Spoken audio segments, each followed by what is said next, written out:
Share market, stock market, दरअसल ये समझना जितना आसान है, इसको समझाया गया उतने ही मुश्किल तरीके से है। आप चाहे किताबों को रेफर करो, वेबसाइट्स को रेफर करो या कहीं भी रेफर करो, आपको शेयर मार्केट समझना ना एक पहाड़ जैसा लगता है। आम तौर पर शेयर मार्केट से, स्टॉक मार्केट से लोग भागते क्यों हैं? क्या इसमें रिस्क बहुत है? ये रियल रीजन नहीं है। रिस्क के पहले का रीजन है ये समझना मुश्किल है। और समझना क्यों मुश्किल है? इसके financial terminologies, NSE, BSE, RRI, DI, ऐसे पता नहीं कितने सारे टर्मिनोलॉजीज एक नया आदमी जब सुनता है तो वो समझता है कि भैया अपना एफडी ठीक है, इंटरेस्ट थोड़ा कम बड़ा ही मिल रहा है, लेकिन इतने लफड़े में तो नहीं पड़ना। लेकिन रियलिटी ये है कि अगर फाइनेंशियल टर्मिनोलॉजीज को आसान कर दिया जाए ना, आम आदमी के लैंग्वेज में अगर इसको समझाया जाए ना, तो शेयर मार्केट समझना बहुत ही आसान है। लेकिन चूंकि इन फाइनेंशियल टर्मिनोलॉजीज का मतलब, अक्सर आप न्यूज वगैरह देखोगे, सीएनबीसी बिजनेस न्यूज वगैरह देखोगे, तो ऑलवेज शेयर मार्केट के टर्मिनोलॉजी इस्तेमाल किए जाते हैं। अब वहां उनको मतलब समझाना भी नहीं है, लेकिन इन टर्मिनोलॉजी की वजह से आम आदमी घबरा जाता है। ये बिल्कुल उसी तरीके से है जैसे एक गांव का लड़का अगर शहर आता है और शहर आकर के वो 2-3 लड़कों को बात करते हुए सुन रहा है कि हे ब्रो, आज चलते हैं ब्रंच करने के लिए। अब वो गांव का लड़का पहले तो ब्रो सुन के डर गया, ब्रो का मतलब क्या। दूसरा वो सुन रहा है ब्रंच, ब्रंच क्या होता है पता नहीं, मतलब कुछ तो बड़ा हाईफाई है, ये शहर के लोग कुछ तो बड़ा हाईफाई करते हैं। और मेरे जैसा कोई आदमी उसके पास जाता है, ब्रो का मतलब होता है भाई, जैसे हम गांव में बोलते हैं ए भाई चल कर वो। और दूसरा ब्रंच का मतलब होता है कि ब्रेकफास्ट और लंच को अगर एक साथ किया जाए तो उसको हम ब्रंच बोलते हैं। अब वो कहता अच्छा, ये तो हमें पता ही था, ब्रेकफास्ट और लंच कभी कभी एक साथ करते हैं, सुबह उठने में लेट हो गया, लंच नहीं कर पाया तो एक साथ कर लेते हैं। ब्रेकफास्ट ही लंच का काम कर जाता है, लंच ही ब्रेकफास्ट का काम कर जाता है, ऐसा कई बार होता है, तो उसको हम ब्रंच बोल देते हैं। अब वो ब्रंच वर्ड उसको नहीं पता था तो इसलिए वो डर गया।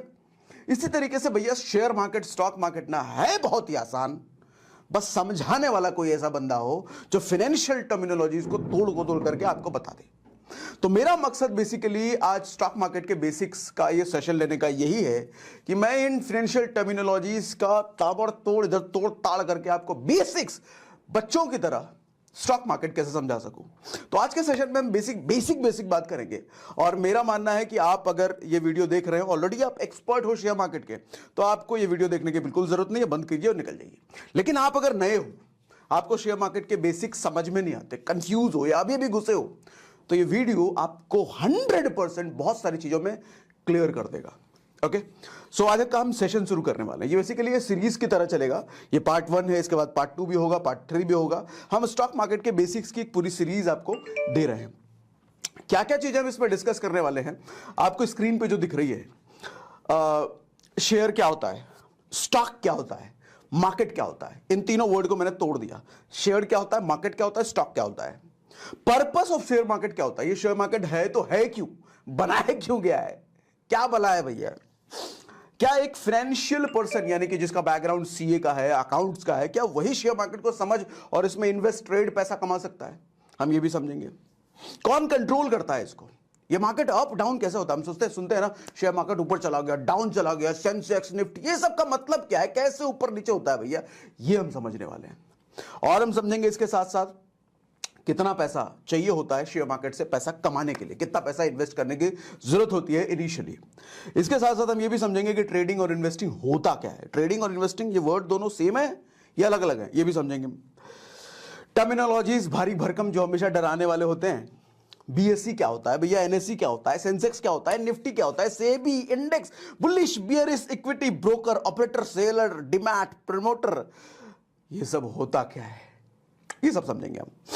और एट लास्ट इन्वेस्ट करते कैसे हैं, या ट्रेड अगर है तो ट्रेड करते कैसे हैं। सो सबसे पहले हम समझते हैं शेयर और स्टॉक का मतलब क्या होता है। देखो, हिंदी मीनिंग अगर आप देखोगे ना शेयर और स्टॉक का, तो आपको हिंदी मीनिंग हो सकता है दोनों का थोड़ा डिफरेंस मिले, लेकिन शेयर मार्केट के टर्मिनोलॉजीज में ये दोनों का मतलब एग्जैक्टली सेम है। स्टॉक और शेयर दोनों का मतलब सेम है, होता है हिस्सेदारी। शेयर मार्केट की भाषा में हिस्सेदारी का मतलब क्या है, हिस्सेदारी समझने के लिए ऐसा समझो, बचपन में आपने जरूर देखा होगा या आपके घर में होता होगा कि एक चॉकलेट आया, अब एक भाई के पास आया है और 2 भाई हैं घर में, तो अब दूसरा भाई देख कर कहता है मुझे भी दे। अब वो दे नहीं रहा, तो मम्मी आती है, मम्मी कहती है हाँ शेयरिंग इज केयरिंग, शेयरिंग अच्छी बात होती है। तो मम्मी जो है शेयर करवा के, तोड़वा करके चॉकलेट थोड़ा सा शेयर करवा देती है। इतने में कोई तीसरा बच्चा बाहर से आ जाता है पड़ोसी का, अब वो भी कहता है, तो मम्मी कहती है थोड़ा सा इसको भी शेयर करो, तोड़ करके इसको भी शेयर कर देता है। इतने में भैया कोई और भी आ गया तो उसको भी शेयर, मतलब एक ही चॉकलेट से हम टुकड़ा टुकड़ा करके शेयर करते चले जा रहे हैं। तो वहां पे शेयरिंग एक वर्ब था, प्रोसेस था, मतलब तोड़ा शेयर किया, तोड़ा शेयर किया, तोड़ा शेयर किया। हम जो यहां बात करते हैं शेयर दे दिया इज अ नाउन। नहीं, थोड़ा सा कंफ्यूजिंग तो नहीं हो रहा? ठीक है।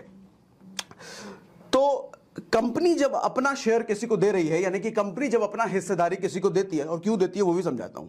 कंपनी जब अपनी हिस्सेदारी किसी को देती है तो हिस्सेदारी देने का मतलब शेयर देना, शेयर का मतलब हिस्सेदारी। अच्छा, क्यों देती है कंपनी हिस्सेदारी, हम जरा ये भी समझते हैं कि ऐसा समझो, एक कंपनी के पास 1 लाख रुपया है बिजनेस करने के लिए, और उसको समझ में आ रहा है भैया 1 लाख से काम हो नहीं रहा, 10 लाख रुपए हमें और चाहिए बिजनेस करने के लिए। कंपनी को समझ में आ रहा है, कोई कंपनी है, आपने कंपनी खोल ली, आपके पास 1 ही लाख रुपए है, आपको लग रहा है 10 लाख रुपए चाहिए।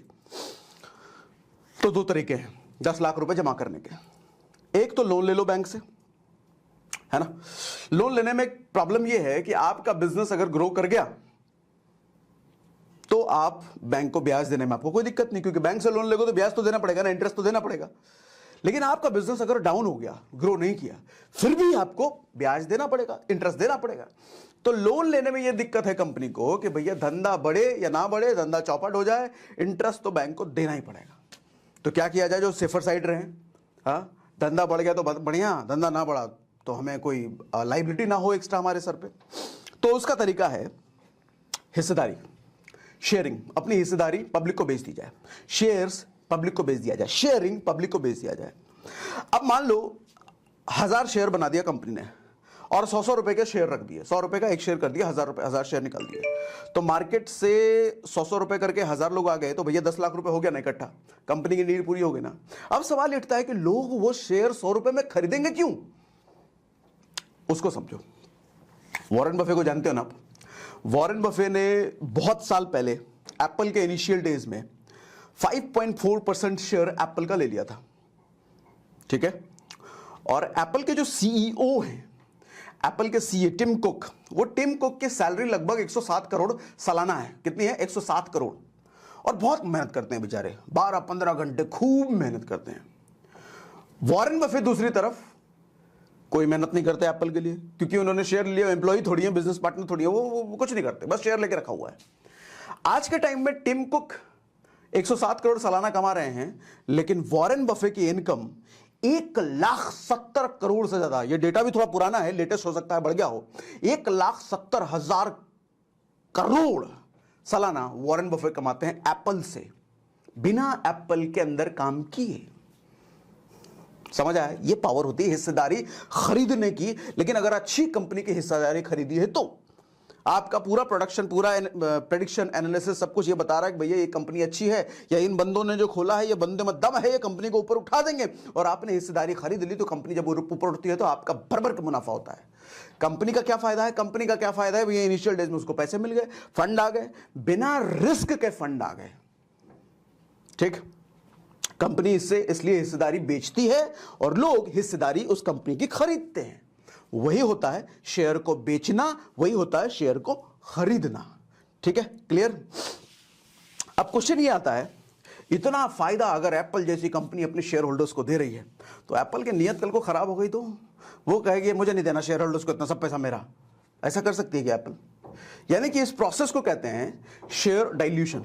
शेयर डाइल्यूशन का मतलब 1 लाख शेयर मार्केट में हैं, तो उस 1 लाख शेयर में से हो सकता है कि 10,000 शेयर, 20 लाख शेयर से 50,000 शेयर डाइल्यूट कर दे कंपनी, मतलब खत्म कर दे। कंपनी उसी शेयर को डाइल्यूट कर सकती है जो फ्री है, जो किसी ने लिए बेचे नहीं है, लिए नहीं है। अगर किसी के पास शेयर खरीदे हुए हैं, वो शेयर डाइल्यूट नहीं हो सकते, वो तो है उसके पास, तो कंपनी का उस पर हक नहीं है। लेकिन समझने वाली बात यह है कि कोई भी कंपनी शेयर डाइल्यूट ना, बड़ी कंपनियों की बात करो, एप्पल, गूगल जैसी कंपनी, इंडिया में टाटा, अडानी, रिलायंस जैसी कंपनी, ये अपनी शेयर डाइल्यूट करती नहीं है। क्यों करेगी भैया? हाँ, डाइल्यूट तब होता है जब कंपनी, छोटी मोटी कंपनियां हैं, दिवालिया हो गया, मर रही कंपनी, घाटे में जा रही है, तो शेयर डाइल्यूट कर देती है। बड़ी कंपनियां ऐसा जनरली करती नहीं है, ठीक है। तो यहां पे रिस्क खत्म हो गया। अगर आपने अच्छी कंपनी, ग्रोइंग कंपनी, बड़ी कंपनी का शेयर्स ले रखा है तो टेंशन फ्री भैया, ये आपका एफडी, एलआईसी और क्या जो जो इन्वेस्टमेंट होते हैं उससे ज्यादा सेफ एंड सिक्योर है अगर आपने अच्छी कंपनी का शेयर लिया है तो। अच्छी कंपनी की क्या डेफिनेशन है हम ये भी धीरे धीरे समझेंगे, ठीक है। यहां तक क्लियर। नाउ अब समझो मार्केट। शेयर बोल दिया हमने, शेयर के साथ साथ मार्केट भी आता है ना। मार्केट क्या होता है? मार्केट वो जगह होती है जहां पर किसी चीज की खरीद बिक्री होती है ना। मोबाइल आपको खरीदने जाना है, किसी मार्केट में गए, कपड़े खरीदने जाना है, किसी मार्केट में गए, जूते खरीदने जाना है, किसी मार्केट में गए, ऐसे शेयर खरीदने जाना है, किसी मार्केट में जाओगे ना, उस मार्केट को कहते हैं शेयर मार्केट। और उस शेयर मार्केट में शेयर्स की खरीद बिक्री होती है। तो इसीलिए शेयर मार्केट एक ऐसी जगह होती है जहां पर सारी कंपनियों के शेयर अवेलेबल हैं। वहां जाकर के आप शेयर खरीदो या वहां जाकर के आप शेयर बेचो, दोनों काम कर सकते हो, खरीद बिक्री। अब ये मार्केट है कहां? फिजिकली जिसकी एग्जिस्टेंस कहां है? फिजिकली जहां इसकी एग्जिस्टेंस है वहां आपको फिजिकली जाने की जरूरत नहीं है, क्योंकि आज के टाइम में सारा कुछ ऑनलाइन हो चुका है। आप घर बैठे उस मार्केट के अंदर बेच भी सकते हो, उस मार्केट से खरीद भी सकते हो। फिजिकल एग्जिस्टेंस इस मार्केट का मुंबई में है। दो तरह के बेसिकली मार्केट हैं शेयर मार्केट के, स्टॉक मार्केट है। एक एनएसई है, एक बीएसई है। बीएसई का फुल फॉर्म होता है बॉम्बे स्टॉक एक्सचेंज। एक्सचेंज सुन के घबराना मत, एक्सचेंज का भी मतलब बताता हूं। बॉम्बे स्टॉक एक्सचेंज बीएसई का मतलब। एनएसई का मतलब होता है नेशनल स्टॉक एक्सचेंज। अब आप कहोगे ये क्या कंफ्यूज कर रहे हो? शेयर मार्केट तक तो ठीक समझ में आ रहा है, ये दो शेयर मार्केट है, बीएसई एनएसई। हाँ जी, दो शेयर मार्केट है। अब आप कहोगे दो शेयर मार्केट क्यों है? एक ही मार्केट होता तो कंफ्यूजन नहीं होती। तो मैं कहता हूं आपसे, अगर आप दिल्ली आए गए होगे तो दिल्ली में सरोजनी मार्केट भी है, पालिका मार्केट भी है। क्यों मार्केट है? दोनों में कपड़े जूते सब मिल रहे हैं। एक ही मार्केट हो सकता था? नहीं, दो मार्केट क्यों है भैया? एक मार्केट छोटा बड़ा हो सकता है ना। एक मार्केट में ज्यादा कपड़े कम कपड़े बिक सकते हैं ना। एक दोनों में कम दुकानदार ज्यादा दुकानदार हो सकते हैं ना। एक में ज्यादा कस्टमर कम कस्टमर हो सकते हैं ना। हाँ, उसी तरीके से एनएसई बीएसई में है। टेक्निकली रियलिटी क्या है एनएसई बीएसई के टेक्निकल डिफरेंस में अभी आपको मैं बताने वाला हूं अगले 1-2 मिनट या 5 मिनट में, ठीक है। पहले तो एक्सचेंज का मतलब समझो। सॉरी, एक्सचेंज का मतलब होता है चीजों का जहां आदान प्रदान किया जाता है। आदान प्रदान कहने का मतलब लेना और देना। जैसे आप टेलीफोन एक्सचेंज जानते होंगे। टेलीफोन एक्सचेंज में क्या होता है? किसी को टेलीफोन का नया कनेक्शन लेना है तो वो टेलीफोन एक्सचेंज में जाकर कनेक्शन ले लेगा। किसी को अपना कनेक्शन सरेंडर करना है, यानी कि देना है वापस टेलीफोन को, यानी कि एक तरीके से आप उसको बेचना कह सकते हो, तो टेलीफोन एक्सचेंज में जरूरत पड़ती है ना। और वही टेलीफोन एक्सचेंज का ऑफिस तो एक जगह है लेकिन पूरे शहर को वो कंट्रोल कर रहा होता है। इसी तरीके से शेयर मार्केट जो हम कहते हैं वो बेसिकली स्टॉक एक्सचेंज है। शेयर मार्केट जो हम कह रहे हैं ना, उसको आप एक स्टॉक एक्सचेंज समझ सकते हो। स्टॉक एक्सचेंज क्या है? शेयर मार्केट है। दो तरह के शेयर मार्केट है, बीएसई एनएसई। स्टॉक एक्सचेंज क्या है? दो तरह के स्टॉक एक्सचेंज, एनएसई बीएसई, ठीक है। तो वहां पर हम शेयर खरीदते बेचते हैं। वो एक जो मार्केट की बात कर रहे हैं ना, उसी को स्टॉक एक्सचेंज कहते हैं। क्लियर है यहां तक? क्लियर यहां तक? बीएसई एनएसई के बारे में हम ऑलरेडी बात कर चुके हैं। अब सवाल ये उठता है जो अभी आपने थोड़ी देर पहले पूछा कि भैया दो तरह के स्टॉक एक्सचेंज है क्यों? एनएसई बीएसई दो तरह के क्यों हैं? टेक्निकल डिफरेंस समझो। टेक्निकल डिफरेंस ये है कि BSE Bombay stock exchange Asia का सबसे पुराना एक्सचेंज है। एक्सचेंज समझ रहे हो ना, कंफ्यूज तो नहीं हो रहे? एक्सचेंज मतलब मार्केट, शेयर मार्केट जो बोल रहे हैं ना वही स्टॉक एक्सचेंज, ठीक है। तो बॉम्बे स्टॉक एक्सचेंज एशिया का सबसे पुराना शेयर मार्केट है, स्टॉक मार्केट है, स्टॉक एक्सचेंज है, सबसे पुराना एशिया का। और एनएसई यानी कि नेशनल स्टॉक एक्सचेंज ये 1992 के बाद बना है। दरअसल आपने मूवी जो देखी होगी हर्षद मेहता, स्कैम 1992, वो 1992 में बेसिकली जो स्कैम हुआ था उसके बाद ही एनएसई का गठन किया गया था। हालांकि एनएसई एक्शन में 1994 के बाद आई है, लेकिन 1992 में इसका शुरुआत हो चुका था। तो इतने सारे जो स्कैम हुए थे ना, ये इलेक्ट्रॉनिक सिस्टम ना होने की वजह से हुए थे। ट्रैकिंग वगैरह सब ऑन पेपर हुआ करती थी, तो झोलझाल करना आसान था। तो वो सब होने के बाद पूरे मार्केट को, पूरे एक्सचेंज को एक बड़ी लर्निंग मिली कि हमको इसको सुधारने की जरूरत है। बीएसई में बहुत सारे लूप होल्स थे, उसी लूप होल्स का फायदा उठा करके ये स्कैम हुआ था। तो उसको सुधारने के लिए एक नए संगठन का निर्माण हुआ जिसका नाम NSE, new stock exchange. New stock exchange नहीं, नेशनल स्टॉक एक्सचेंज, ठीक है। वो नया वाला था इसलिए मैंने न्यू बोला। तो और इलेक्ट्रॉनिक शेयर, ई शेयर, पहले फिजिकल शेयर चलते थे। फिजिकल शेयर क्या होता था अभी बताता हूं, बताऊंगा अभी। इलेक्ट्रॉनिक शेयर क्या होता था वो भी बताता हूं। और टेक्निकल डिफरेंसेस एक समझ तो सा है ना, बीएससी सबसे पुराना है, एशिया का सबसे पुराना है, और एनएससी तो 92 93 94 में बेसिकली शुरू हुआ था ये। और बीएससी में अभी के टाइम पे लेटेस्ट डेटा अगर आप देखोगे तो 6000 से ज्यादा कंपनियां हो गई हैं, लेकिन ऑन एन एवरेज हम जो डेटा पढ़ते उड़ते हैं वो यही पढ़ते हैं कि 5000 से ज्यादा कंपनियां बीएससी में लिस्टेड हैं। लिस्टेड कहने का मतलब, कंफ्यूज ना होना, लिस्टेड का मतलब रजिस्टर्ड है। जैसे कोई चीज कहीं रजिस्टर्ड होती है ना, आप अगर ड्राइविंग लाइसेंस बनवा रहे हो तो आपका ड्राइविंग लाइसेंस आरटीओ में रजिस्टर्ड है। वैसा ही जितनी कंपनियां हैं, 5000 से कंपनियों को जो बात कर रहा हूं, ये बीएससी में रजिस्टर्ड है। शेयर मार्केट की भाषा में इसको लिस्टेड बोलते हैं, लिस्टेड है वहां पे। क्लियर? एनएससी में 1600 से ज्यादा कंपनियां लिस्टेड है। आप कहोगे इतना डिफरेंस? हाँ जी, एनएससी तो नया है ना, 1994 से 92 से शुरू हुआ है, और बीएससी तो एशिया का सबसे पुराना है। और आप पूछो सर कौन सा बढ़िया रहेगा, किसमें ज्यादा अच्छा इन्वेस्टमेंट रहेगा, किसमें ज्यादा रिटर्न मिलेगा? ऐसा कुछ नहीं है, सवाल ही इनवैलिड है भैया। दोनों में कंपनियां हैं, हाँ, कुछ कंपनी में एनएससी में है, कुछ कंपनी में एएससी में है, दोनों में काम बिल्कुल एग्जैक्टली सेम होता है। किसमें ज्यादा कम रिटर्न मिलेगा ये ऐसा भी कुछ नहीं है, एग्जैक्टली सब काम सेम हो रहा है तो कोई फर्क ही नहीं पड़ता ना। नेक्स्ट, अब सवाल उठता है कि कोई कंपनी दोनों में हो सकती है क्या? हाँ बिल्कुल हो सकती है। अब आप मान लो आपका कोई दुकान है, आपने कोई दुकान खोल रखा है इधर अपने शहर में, और आपका कारोबार इतना बड़ा हो गया है, अब आप अपने दुकान को दूसरे शहर में भी डालना चाहते हो, तीसरे में भी डालना चाहते हो, जो फ्रेंचाइजी जो हम समझते हैं। उसी तरीके से एक कंपनी इतनी बड़ी हो गई है, दोनों जगह हो सकती है। हिंदुस्तान लीवर एक कंपनी है, तो दोनों जगह बीएससी में भी है, एनएससी में भी है ना, हो सकती है, और कुछ होती भी है, लेकिन सारी नहीं। अब ना ये समझो कि बीएससी और एनएससी का परफॉर्मेंस हमको समझना है। परफॉर्मेंस समझने का मतलब क्या होता है आगे मैं समझ जाता हूं।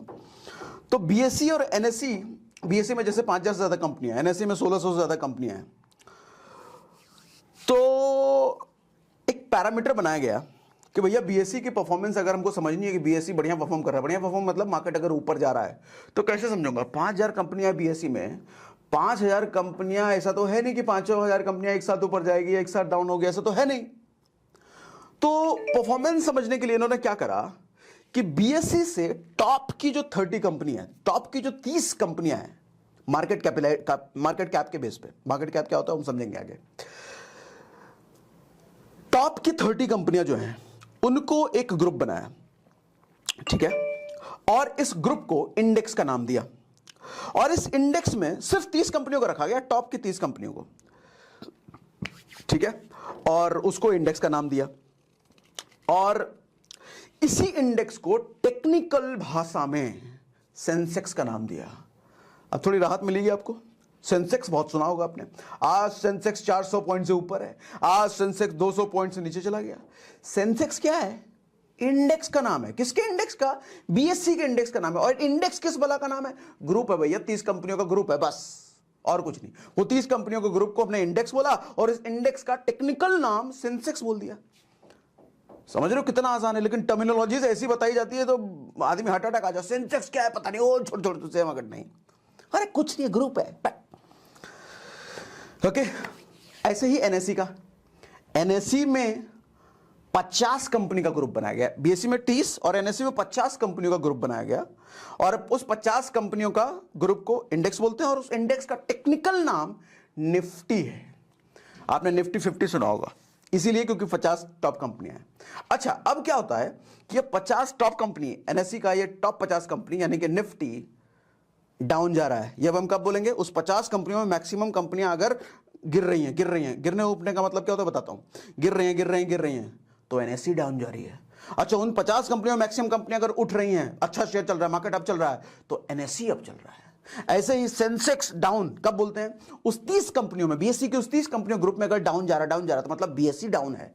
कितने पॉइंट से, कैसे वो पॉइंट की बात करते हैं वो भी हम आगे समझेंगे। कोई बोलता है 300 पॉइंट से नीचे, 400 पॉइंट से ऊपर है, वो उसका मतलब क्या होता है वो सब भी हम समझेंगे। फिलहाल ये समझ गए ना, बीएससी क्या, एनएससी क्या। बीएससी का इंडेक्स को सेंसेक्स, एनएससी का इंडेक्स को निफ्टी, और निफ्टी को ही निफ्टी 50। ठीक, क्लियर? क्लियर है तो मुझे कमेंट बॉक्स में बताओ, लिख के बताओ, क्लियर क्लियर लिख के बताओ ताकि मुझे समझ में आए। ओके ना, अभी तक जो हमने समझ लिया, कुछ टर्मिनोलॉजीज हमने क्लियर कर ली। वो टर्मिनोलॉजीज क्या थी हमारी? शेयर्स हमने समझ लिया, बीएसई एनएसई हमने समझ लिया, इंडेक्स हमने समझ लिया, सेंसेक्स हमने समझ लिया, निफ्टी हमने समझ लिया, स्टॉक एक्सचेंज हमने समझ लिया। ना अब सवाल आता है कि कंपनी भैया ऊपर नीचे कैसे जाती है? कहते हैं ना कंपनी का शेयर आज बड़ा दमदमा करके ऊपर गया, कंपनी का शेयर डाउन गया। ये होता कैसे है? कैसे कोई कंपनी का शेयर ऊपर चला जाता है, कैसे कोई कंपनी का शेयर नीचे चला जाता है? कौन कंट्रोल करता है इसको? कौन करता है? कौन बैठा है जो शेयर नीचे कर दे रहा है? कौन बैठा है जो शेयर ऊपर कर दे रहा है? आपको समझाता हूं एग्जांपल से।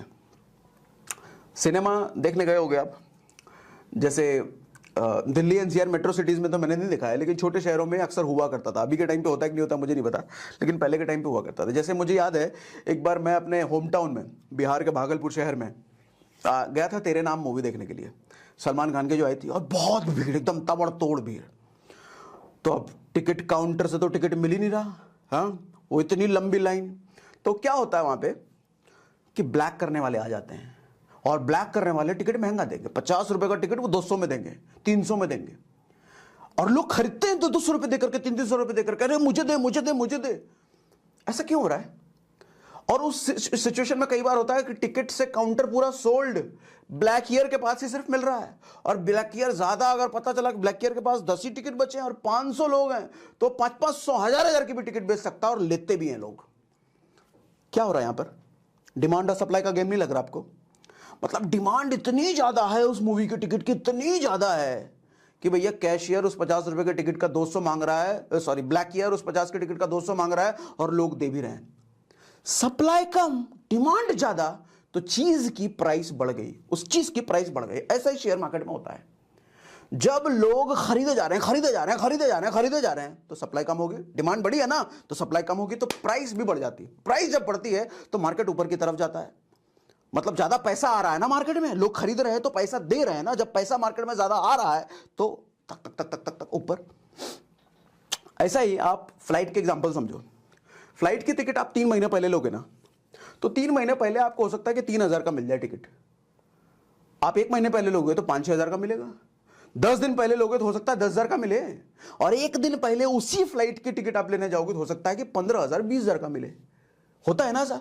मेक माई ट्रिप पे जाके देखो। ऐसा क्यों होता है? दरअसल 3 महीने पहले उस फ्लाइट की टिकट को लेने वाला कोई था ही नहीं, यानी कि डिमांड कम थी, सप्लाई ज्यादा था। सप्लाई ज्यादा का मतलब पूरा सीट खाली है, भी डिमांड कम मतलब कोई बुक ही नहीं करा रहा। लेकिन 1 दिन पहले क्या होता है कि टिकट बचे हैं, सीट बचा है फ्लाइट में मात्र 5, और लेने वाले 50 हैं।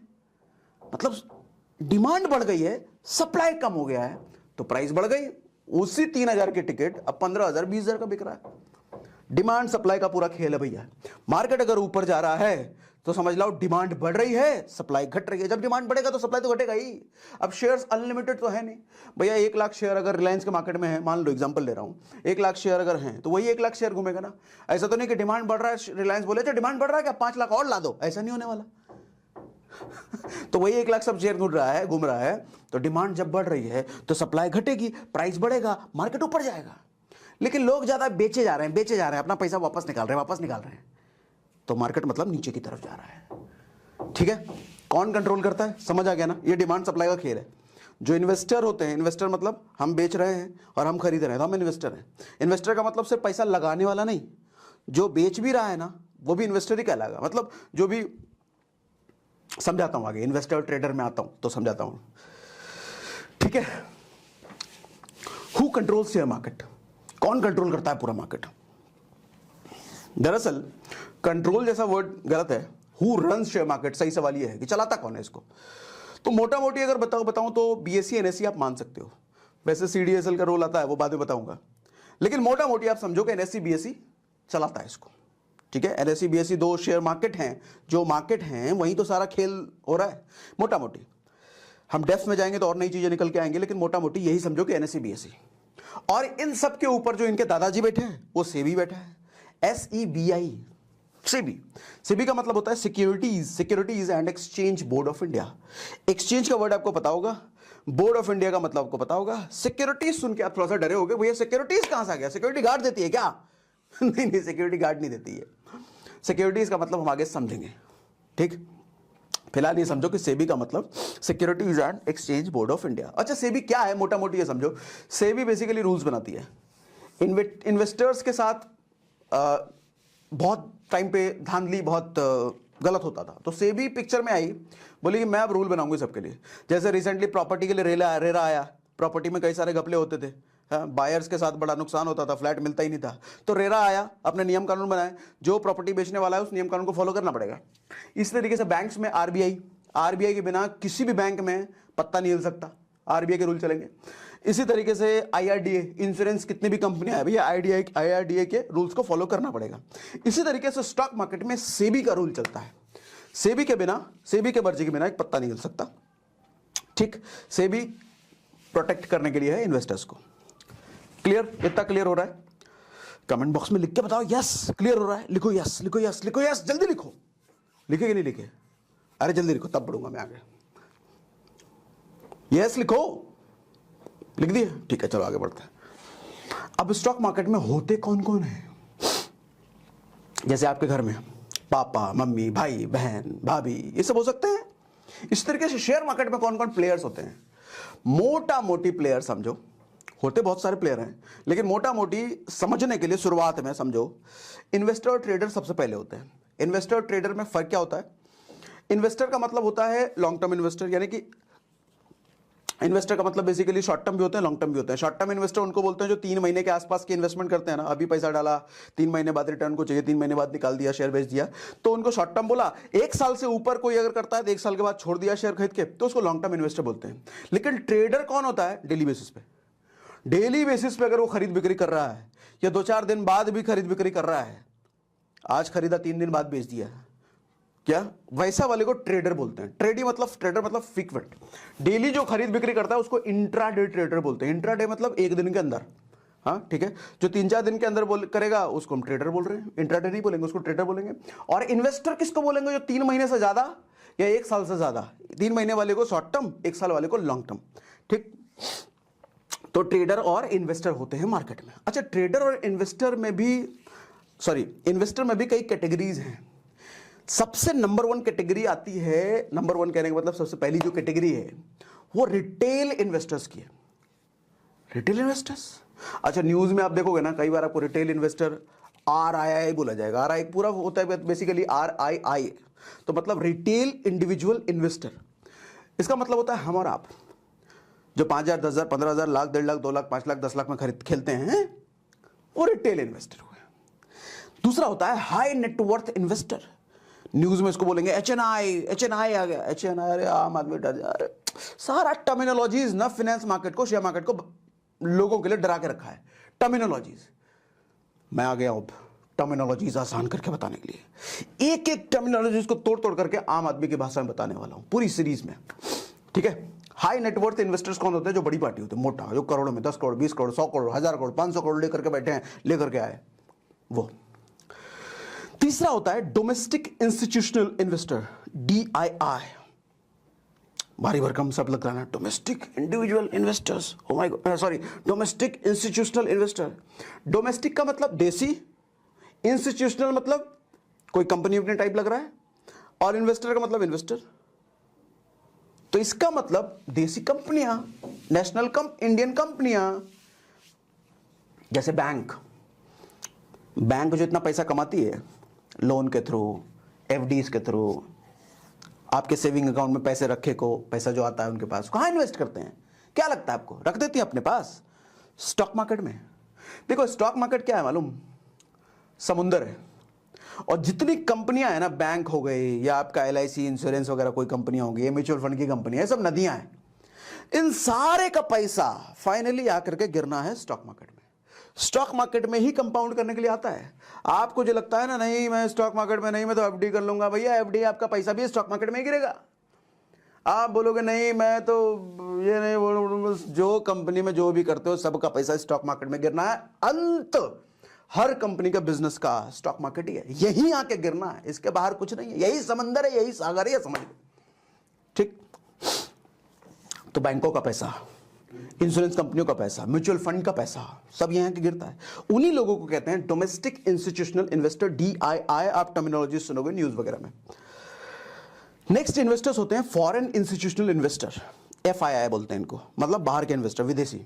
इतना तो क्लियर है। विदेशियों में बहुत सारे, अब अभी के करंट टाइम का बोलूँ तो 60% जो स्टॉक मार्केट में इन्वेस्टमेंट है विदेशियों का है, वो 60%। हालांकि अब धीरे धीरे कम हो रहा है, 3% निकल चुका है, वो सब बात की बातें हम करेंगे। लेकिन ये समझ लो विदेशों से एक बहुत बड़ा फंड इंडियन स्टॉक मार्केट में लगता है, उसका कारण है इंटरेस्ट का, वो सब हम बाद में समझेंगे, लेकिन फिलहाल इतना समझ में आता है, ठीक है। मोटा मोटी ब्रोकर, ये थे 4 तरह के इन्वेस्टर। उसके बाद हमने क्या बात करा, ट्रेडर, और उसके बाद हम बात कर रहे हैं ब्रोकर होते हैं, ब्रोकर, दलाल, कमीशन खोर, नहीं ऐसा नहीं, कमीशन तो खाना बेसिकली इनका वो प्रॉफिट, इनका बिजनेस है, बट ऐसा नहीं कमीशन खोर बोल करके। ब्रोकर के बिना स्टॉक मार्केट में कुछ हो ही नहीं सकता, कुछ नहीं हो सकता। अब देखो इतना बड़ा स्टॉक एक्सचेंज मतलब NSE BSE, वहां आप डायरेक्ट जा करके कोई शेयर नहीं खरीद सकते, या वहां डायरेक्ट जा करके कोई आप शेयर नहीं बेच सकते, आपको ब्रोकर चाहिए भैया। ब्रोकर के बिना कुछ नहीं कर सकते, अपना खरीद सकते नहीं बेच सकते। ब्रोकर ही आपको शेयर देगा और ब्रोकर ही आपसे वापस शेयर खरीदेगा, तो ब्रोकर तो चाहिए। और ब्रोकर को मेंबर बोलते हैं स्टॉक मार्केट में, मेंबर। तो स्टॉक एक्सचेंज का मेंबर कौन होता है, ब्रोकर। अब ब्रोकर कौन होता है, कोई आदमी पहले होते थे, आज के टाइम पे तो कंपनियां होती हैं, ऑनलाइन कंपनी। जैसे आपने अपस्टॉक का नाम सुना होगा, ये कौन है, Upstox is a broker in share market. Broker मतलब मेंबर है, ग्रो, जीरोधा, ये सब कौन है, ये सब ब्रोकर हैं। हम इन्हीं पे जाके तो शेयर खरीदते हैं और इन्हीं पे तो खरीद बिक्री करते हैं, हमारा सारा काम यही तो चल रहा होता है, ये ब्रोकर हैं। आप डायरेक्ट BSE की वेबसाइट पे जाके खरीद बिक्री नहीं कर सकते, NSE की वेबसाइट पे जाके खरीद बिक्री नहीं कर सकते, वो नहीं मिला आपको राइट्स, तो ब्रोकर चाहिए, ठीक है। उसके बाद होता है इश्यूअर मतलब कौन होता है, जो कंपनी के शेयर इशू करते हैं। अब रिलायंस है तो रिलायंस ने अपना शेयर इशू किया आपके लिए पहली बार, तो इश्यूअर है। इश्यूअर का मतलब कंपनी समझ लो जिसका शेयर है, ठीक है। वैसे तो और भी बहुत सारी पार्टीज होती हैं, डिपॉजिटरीज होती हैं, लाइक NSDL होती है, CDSL होती है, क्लियरिंग हाउस होता है, लेकिन वो थोड़ा टर्मिनोलॉजी हम बात के बाद समझेंगे। अभी के टाइम पे ये समझ में आता है ना, इतनी मेन पार्टीज होती हैं। ये जो NSDL और CDSL की बात कर रहा हूँ, क्लियरिंग हाउस, ये पीछे का पिक्चर है, वो बाद में दिखेगा आपको, लेकिन नया जब आप घुसते हो मार्केट में आपको यही सारी चीजें दिखेंगी, ठीक है, क्लियर। और भी कुछ पार्टीज है जो हम बाद में बात करेंगे, जो एडवांस सेक्शन में शुरू करेंगे उसमें बात करेंगे। बेसिक कितना समझ आता है, चैट पे मुझे लिख के बताओ, यस, कमेंट बॉक्स में मुझे लिख के बताओ, यस, जल्दी लिखे। अरे आप ही को कह रहा हूं लिखो ना, तभी तो मुझे समझ में आएगा, आपको समझ में आ रहा है। हाँ, अब बढ़िया बात। अब अगला समझते हैं, how to invest in stock market, कैसे इन्वेस्ट करें। ठीक है सर, इतना तो बता दिया, इतना समझ में आ गया, लेकिन इन्वेस्ट कैसे करें। देखो आपके पास 3 चीजें होनी चाहिए। सबसे पहले बैंकिंग अकाउंट, सेविंग अकाउंट जिसके पास होता है वो तो होगा ही आपके पास, सबके पास होता ही है, नहीं तो खुलवा लेना। सेविंग अकाउंट क्या है, किसी भी बैंक में खुलवा लो यार, सबके पास होता है आज के टाइम पे। तो दूसरा डीमैट अकाउंट आपको चाहिए। अभी डीमैट अकाउंट की कहानी क्या है, क्या होता है, वो मैं समझाऊंगा। तीसरा आपको ट्रेडिंग अकाउंट चाहिए। ये ट्रेडिंग अकाउंट क्या होता है ये भी मैं आपको समझाऊंगा। मुझे ना बहुत साल लग गए डीमैट अकाउंट की कहानी समझने में। ये डीमैट अकाउंट, डीमैट होता क्या। मैं शेयर मार्केट समझने शुरुआत में तो मैं भागता था, बहुत भागता था, क्योंकि टर्मिनोलॉजीज डरा के रखती है ना, फाइनेंशियल टर्मिनोलॉजीज। अब समझो डीमैट अकाउंट क्या होता है, पहले खुलवाएंगे बाद में, पहले समझेंगे, ठीक। डीमैट अकाउंट होता क्यों है और होता क्या है। पहले के टाइम पे शेयर्स फिजिकल होते थे, 1992 के पहले, 1992 के पहले, NSE के आने के पहले, हर्षद मेहता के स्कैम होने के पहले। फिजिकल कहने का मतलब, आपने कोई LIC मुंह से निकलता है, कोई भी इंश्योरेंस लिया होगा, उसका बॉन्ड पेपर आपके घर में आता है ना, फिजिकल बॉन्ड लिखा होता है, उसमें पढ़ते हैं। कोई लोन लेते हो तो उसका कॉन्ट्रैक्ट आपके घर पे आता है ना, वैसा ही फिजिकल शेयर आपके घर पे आता था। फिजिकल शेयर मतलब पेपर है, उसमें डिटेल लिखा हुआ है, कितना शेयर, कौन सी कंपनी का, क्या क्या आपने लिया है, वो फिजिकल शेयर होता था। फिजिकल शेयर को हम रखते कहां थे, अलमीरे में रखेंगे, और कहां रखेंगे, कबर्ड में रखेंगे, बक्से में रखेंगे, इधर ही तो रखोगे फिजिकल शेयर। 1992 के बाद आया ई शेयर का कॉन्सेप्ट, इलेक्ट्रॉनिक शेयर का कॉन्सेप्ट, यानी कि डिजिटल पैसा कहां रखते हम, पेटीएम में, अपने ऑनलाइन बैंकिंग में। दिखता है क्या डिजिटल रुपया, नहीं दिखता नहीं है, लेकिन होता है ना, यूज करते हैं ना, वैसा ही ई शेयर इलेक्ट्रॉनिक शेयर को स्टोर करने के लिए हमें एक डीमटेरियलाइज्ड अकाउंट की जरूरत होती है। डीमटेरियलाइज्ड, जो मटेरियलाइज नहीं, मटेरियल का मतलब क्या होता है, मटेरियलाइज का मतलब क्या होता है, जो चीजें आसपास हम देख रहे हैं, हाँ, ये हम देख पा रहे हैं, ये एसी का रिमोट है, ये देख पा रहे हैं, इधर ये मेरा फोन है, ये हम देख पा रहे हैं, ये मटेरियलिस्टिक है। डीमटेरियलिस्टिक जो दिख नहीं रहा, तो डीमटेरियलिस्टिक अकाउंट से निकल के आया डीमैट अकाउंट। डीमैट अकाउंट का यूज क्या, पेटीएम वॉलेट का यूज क्या, आपका ई पैसा, ई रुपया रखने के लिए नहीं। उसी तरीके से डीमैट अकाउंट का यूज क्या, आपका इलेक्ट्रॉनिक शेयर स्टोर करने के लिए, रखने के लिए। डीमैट अकाउंट खुल गया, उधर शेयर्स रखने लग गए अपन, तो क्या ट्रेडिंग उधर शुरू कर दे क्या? ट्रेडिंग उधर हो सकता है क्या? नहीं हो सकता। क्यों नहीं हो सकता, आगे बताता हूं। ठीक है, अच्छा अब सवाल उठता है डीमैट अकाउंट कहां खुलवाएंगे, किधर खुलवाया जाए डीमैट अकाउंट, कहां खुलता है, देश के कौन से कोने में जाना पड़ेगा? बैंक में तो खुल जाएगा ना। सर मेरा एसबीआई में अकाउंट है, एसबीआई में डीमैट अकाउंट खुल जाएगा, मेरा कोटक में खुल जाएगा, एचडीएफसी में खुल जाएगा। बैंक में नहीं खुलता डीमैट अकाउंट, किसी भी बैंक में नहीं खुलता डीमैट अकाउंट। हाँ, वो बैंकों का ही अलग सिक्योरिटीज कंपनी होती हैं, जैसे एक बैंक कंपनी हो गई, HDFC is a bank company, SBI is a bank company, लेकिन एसबीआई का दूसरा वर्टिकल इंश्योरेंस भी तो है, SBI insurance, HDFC insurance, HDFC life. उसी तरीके से एचडीएफसी सिक्योरिटीज हैं जहां पर डीमैट अकाउंट खुलते हैं। कोटक तो कोटक सिक्योरिटीज हैं जहां डीमैट अकाउंट खुलता है। यस बैंक तो यस सिक्योरिटीज हैं जहां डीमैट अकाउंट खुलता है। आईसीआईसीआई बैंक तो आईसीआईसीआई सिक्योरिटीज हैं जहां डीमैट अकाउंट खुलता है। आप किसी में भी जाकर के डीमैट अकाउंट अपना खुलवा लो, लेकिन अब आपको खुलवाने की जरूरत नहीं है, उधर जाने की जरूरत नहीं है, क्योंकि आज के टाइम में सब कुछ इतना आसान हो गया ना। आप किसी भी ब्रोकर के पास जाओ, ब्रोकर मतलब आप स्टॉक के पास चले जाओ, ग्रो के पास चले जाओ, जीरोधा के पास चले जाओ, ये पीछे से आपका डीमैट अकाउंट खुद ही खोल देती है, आपको पता भी नहीं चलेगा खुल गया। आपसे सारा केवाईसी सारा कुछ डॉक्यूमेंट ले लेंगे, पीछे खुल जाएगा, आपको पता भी नहीं चलेगा। जैसे ग्रो में जाओगे ना आप, तो ग्रो में यस सिक्योरिटीज में अकाउंट खुलता है, आपको पता भी नहीं चलेगा आपका यस सिक्योरिटीज में डीमैट अकाउंट खुला हुआ है, लेकिन खोल दिया उसने, खुल गया पीछे, इतना आसान हो गया है। तो आपको किधर भी किसी सिक्योरिटीज को कांटेक्ट करने का जरूरत नहीं है, ब्रोकर के पास जाओ, सब खुल जाएगा। अब ब्रोकर के पास कहां जाना है, खोलो ना ऐसा, upstock.com, grow.com, जीरोधा, किसी पे भी जाके खुलवा लो, सब बढ़िया है। ठीक है, अभी तक समझ में आ रहा है? लिख के बताओ यस कमेंट बॉक्स में। ठीक है, क्लियर। अभी तक कोई सवाल है क्या, कोई सवाल बचा है क्या अभी तक? सवाल है तो लिखो, कमेंट बॉक्स में लिखो, मैं अगली बार आपको क्लियर कर दूंगा उस सवाल का आंसर। हो सकता है कि मैं बहुत सारी चीजें ना कवर कर पाऊं, लेकिन अगली वीडियो जब भी हम करेंगे तो क्लियर कर दूंगा मैं। लिखो लिखो लिखो, सवाल है तो लिख दिया करो, लिख दिया करो, लिख दिया करो, लिख दिया करो, लिख दिया करो। अच्छा, ट्रेडिंग अकाउंट बच गया।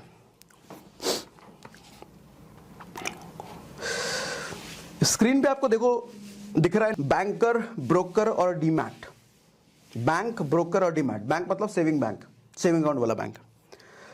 आपके सेविंग बैंक से पैसा निकल के ब्रोकर के पास जाता है, मतलब अगर ग्रो या अपस्टॉक आप यूज कर रहे हो, जीरोधा यूज कर रहे हो, तो उसके पास गया, उस पैसे को यूज करके डीमैट अकाउंट से शेयर निकाला जाता है, और उस शेयर की खरीद बिक्री फिर किधर होगी, ब्रोकर के प्लेटफॉर्म पे। ठीक, demat is to just to store the shares, e shares, and banks is just to store the paisa, money. तो पैसा चाहिए शेयर्स खरीदने के लिए, और वो खरीद करके आएगा ब्रोकर के पास, ग्रो, जीरोधा, अपस्टॉक, किसी के पास भी, उधर खरीद बिक्री चलेगी। और ये जो ब्रोकर के पास जो अकाउंट होता है उसी को बोलते हैं ट्रेडिंग अकाउंट। अब ब्रोकर ही आपका डीमैट अकाउंट भी खोल देता है और वही ट्रेडिंग अकाउंट खोल रहा है। तो ट्रेडिंग अकाउंट के लिए कहां जाना, ब्रोकर। डीमैट के लिए कहा, ब्रोकर, www.upstock, जब जीरोधा, ग्रो, किसी के पास भी जाओ, ये फेमस है इसलिए बोल रही नाम ले रहा हूं, वैसे तो बहुत सारे हैं, बहुत सारे। किसी के पास भी जाओ, इधर ही ट्रेडिंग अकाउंट, इधर ही। आपको बोलना नहीं इधर मेरा ट्रेडिंग खोलो, मेरा डीमैट खोलो, बोलना नहीं है। इधर आप केवाईसी करोगे ना, वो ट्रेडिंग डीमैट दोनों खोल देगा। ठीक है,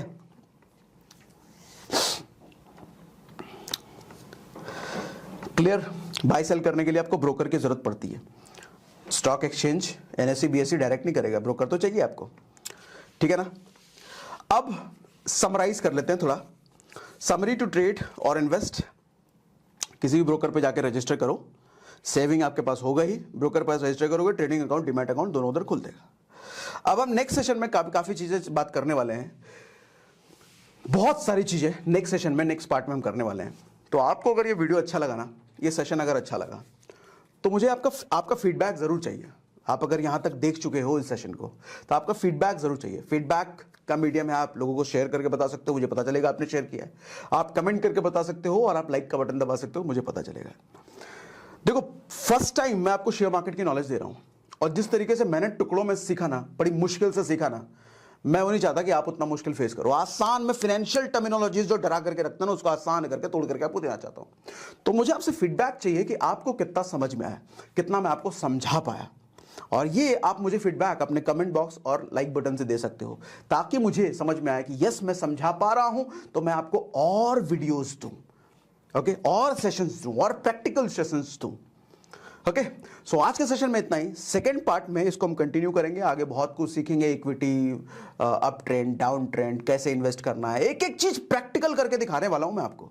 एक एक चीज, मैं नहीं चाहता कि आपको किसी का हाथ पकड़ना है कि भैया कैसे ये करेगा, सब सिखा दूंगा इधर ही। सब स्क्रीन खोल खाल करके एक एक बटन को ऑपरेट कैसे करना, वो सब सिखा दूंगा इधर ही। लेकिन फीडबैक मुझे दो जरूर, तभी तो मुझे पता चलेगा। सो इस सेशन के लिए इतना ही, मिलते हैं अगले सेशन में। Good day, bye bye, thank you very much.